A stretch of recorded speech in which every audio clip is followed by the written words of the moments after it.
These extraordinary words of Jesus can be found in Matthew chapter 5, but you can find them on your service sheet if you want to follow. They're at the top of the second page. Jesus said, "Blessed are the poor in spirit, for theirs is the kingdom of heaven. Blessed are those who mourn, for they will be comforted. Blessed are the meek, for they will inherit the earth. Blessed are those who hunger and thirst for righteousness, for they will be filled. Blessed are the merciful, for they will be shown mercy. Blessed are the pure in heart, for they will see God.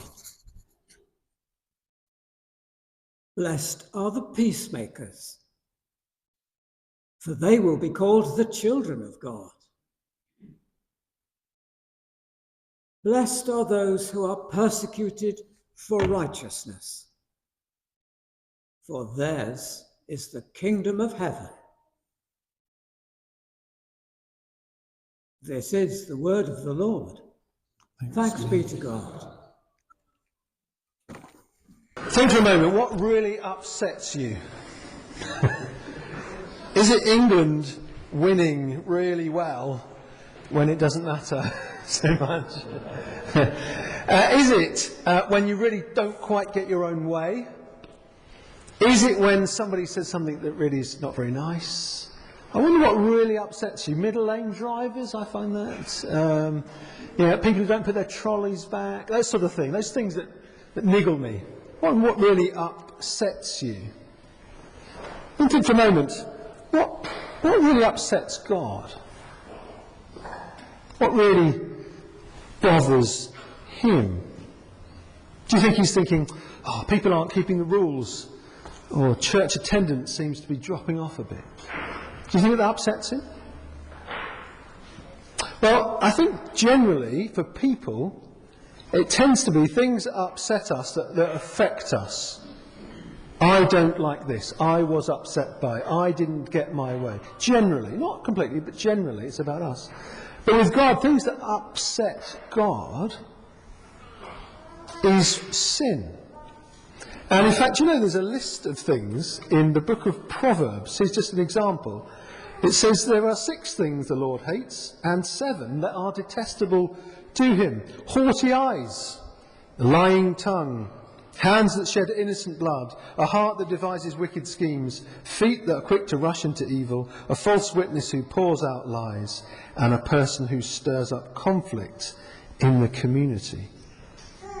Just a list of a few things. Interesting, isn't it? What upsets God? What upsets us?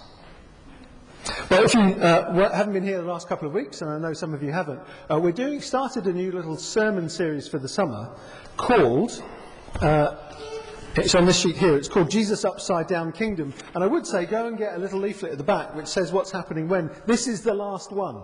So I'm happy to sell it to the highest bidder. If you'd like. Now, if you need one of these, I'll get one, and I might have one in my bag as well. But it's looking at that reading that Denise just read to us from the beginning of Matthew's Gospel. It's the Sermon on the Mount, which is probably the most famous sermon ever preached. Just the opening few phrases of that.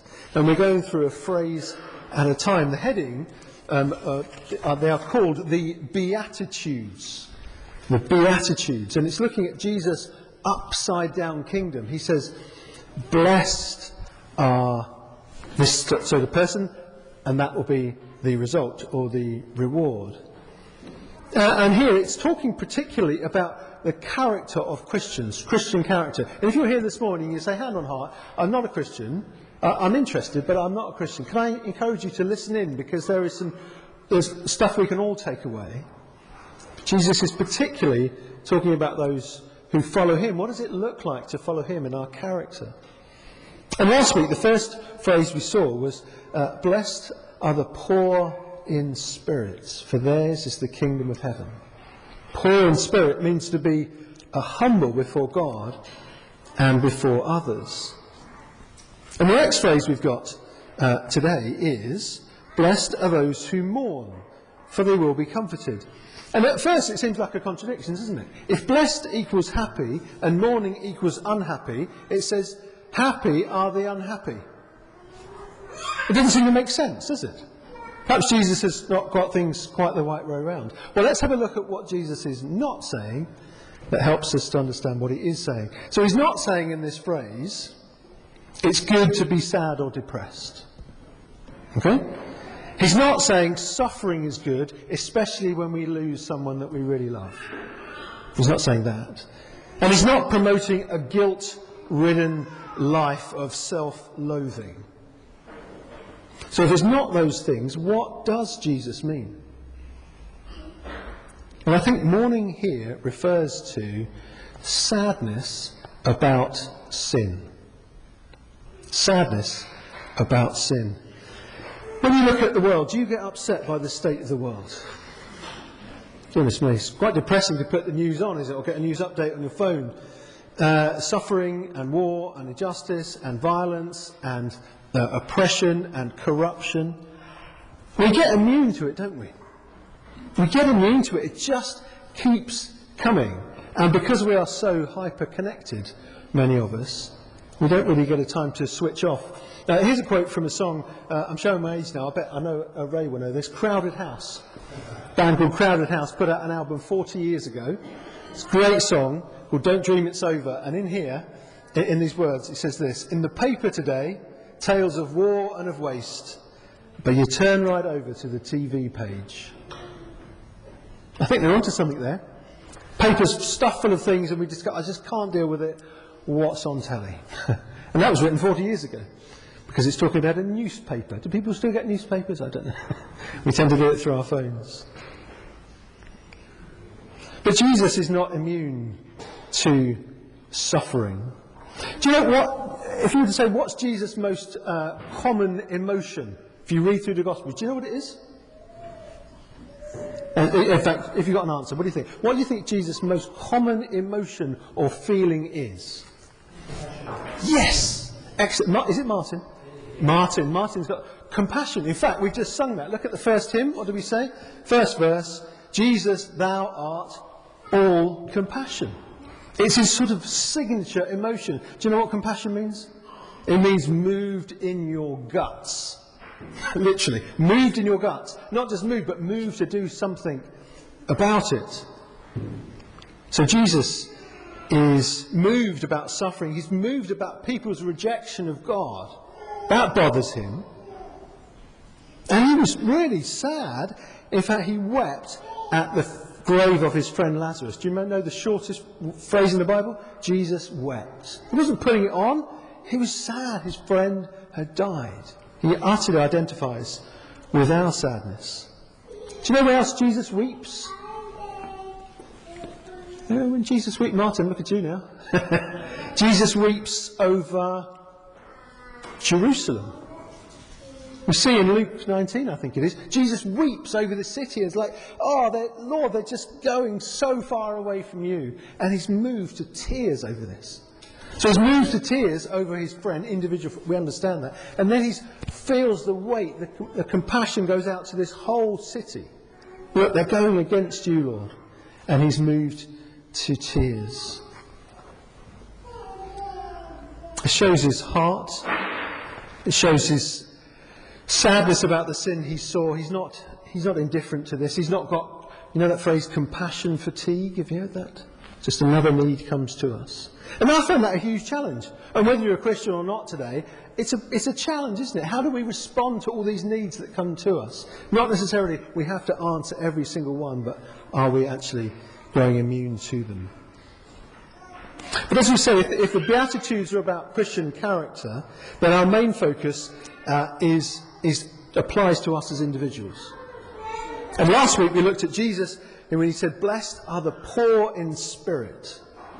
A poor in spirit, as we said last week, means to recognise our own spiritual great need, our own spiritual bankruptcy, if you like. That actually we don't save ourselves, but we need to look to the one who can rescue and save and forgive. And so it follows on from being poor in spirit to blessed are those who mourn, because it's one thing to recognise and admit our need, and to admit that actually we are spiritually impoverished. It's another thing to mourn over that, isn't it? It's another thing to say this is not right. And you see, this is why it follows on. But what does it look like to mourn over our sin? It's kind of a strange phrase, isn't it? Well, something else it's not. It's not being sad because you got caught out. Do you know the politician's apology? Now, this upsets me. Trying to distraction. They come and make an announcement and say, I would like to apologise if I hurt anyone. That's not an apology, is it? There's two problems with that. I'd like to apologise if I hurt anyone. Well, there's lots of... who are the lawyers amongst us? There's plenty of get-out clauses there. Apology is, I want to apologise because I hurt this person. Because I did that. That's owning up to it. Do you see, it's not just saying, oh, I got caught out. It's not, as someone said, it's about being sorry for the not being... Let me get this right. It's not about being sorry for the outcome. It's about sorry for the thing itself. So I'm sorry this happened because that ended up being that. No, I'm sorry that I did this. This is the wrong thing. So if we picked a dramatic thing, not I'm sorry you were upset, wife, but I'm devastated about my unfaithfulness. There's a big difference, isn't there, from the outcome to the action. So, what does it mean to mourn? For this I want to pick two images, but as you know, I like props, and I thought, how on earth can I get props of these things in here? There's two images I've got. One is, who here is a dipstick? There's only one dipstick, and you're looking at it. You know, in your car, your dipstick, what does a dipstick do?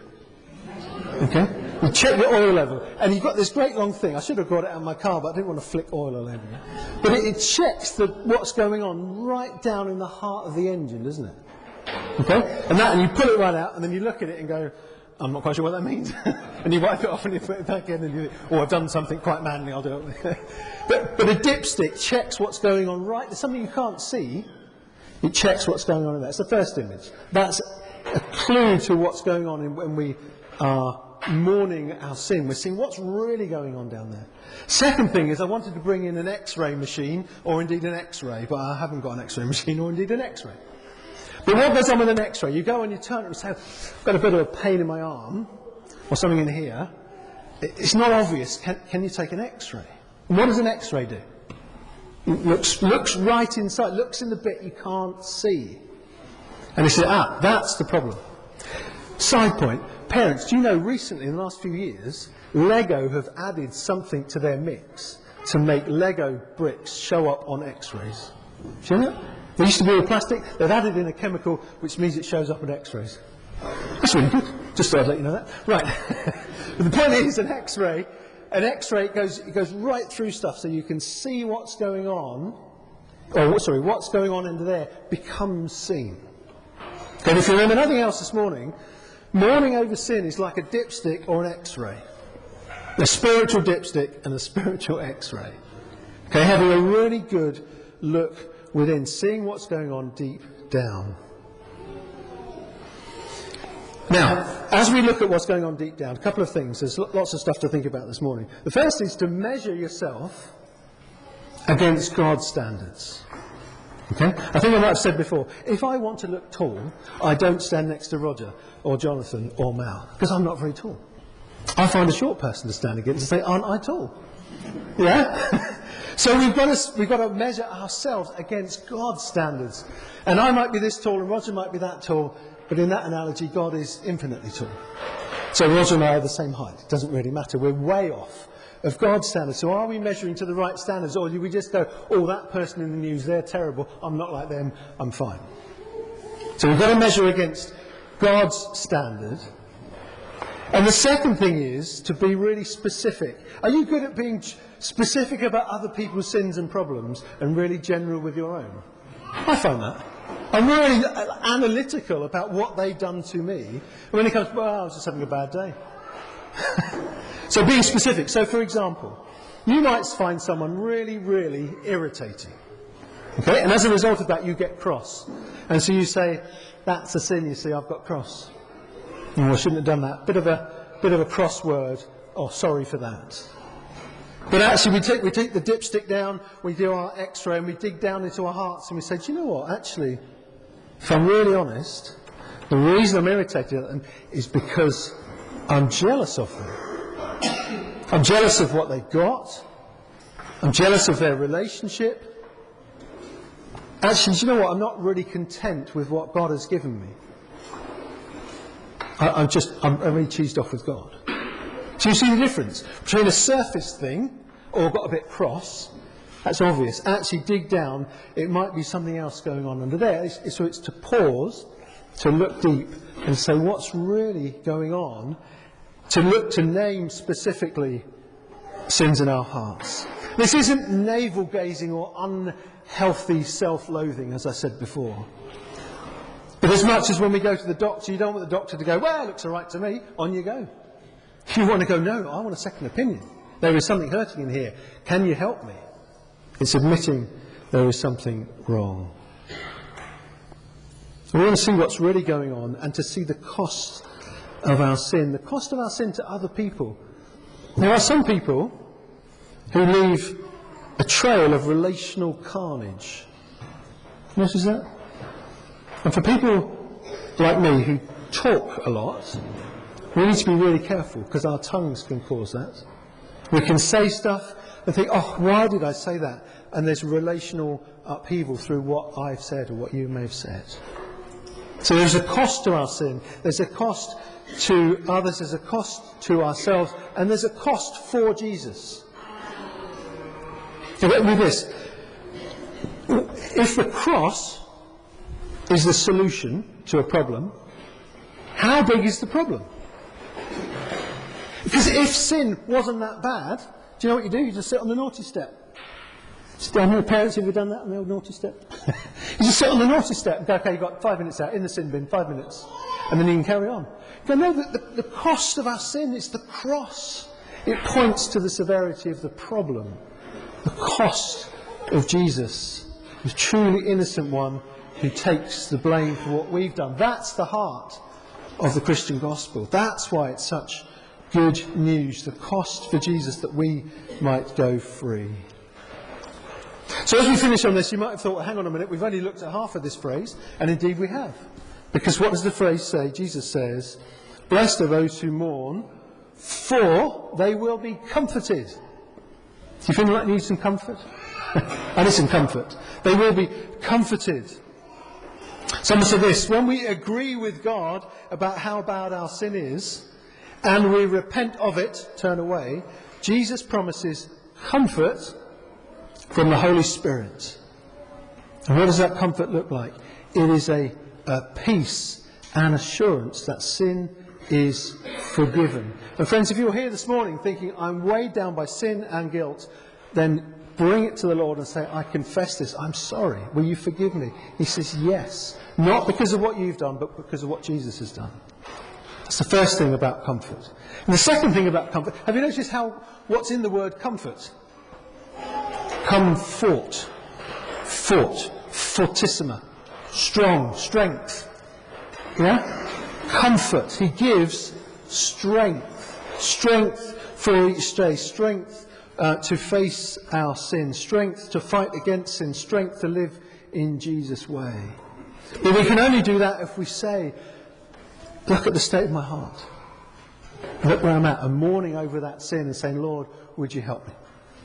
Gosh, there's been lots here. There's been lots here, hasn't it? I just want to leave us by lifting our eyes to the future. Jesus talks about his kingdom. He came in to bring his kingdom. One day he will. The Bible says he will return. All of us will have to answer to him. But he does say he will return. And in the end of the Bible we see this, and I'll leave us with this. At the end of the book of Revelation, the last book of the Bible, we see, I heard in a loud voice from the throne, saying, look, God's dwelling place is now among the people, and he will dwell with them, relationally close. They will be his people, and God himself will be with them and be their God. He will wipe every tear from their eyes.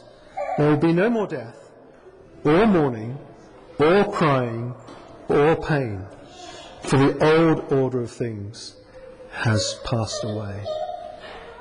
Friends, this is the God we follow, the God who dies for us, who knows us, who longs that we come to him for freedom and forgiveness. Let's do that. Blessed are those who mourn, for they will be comforted.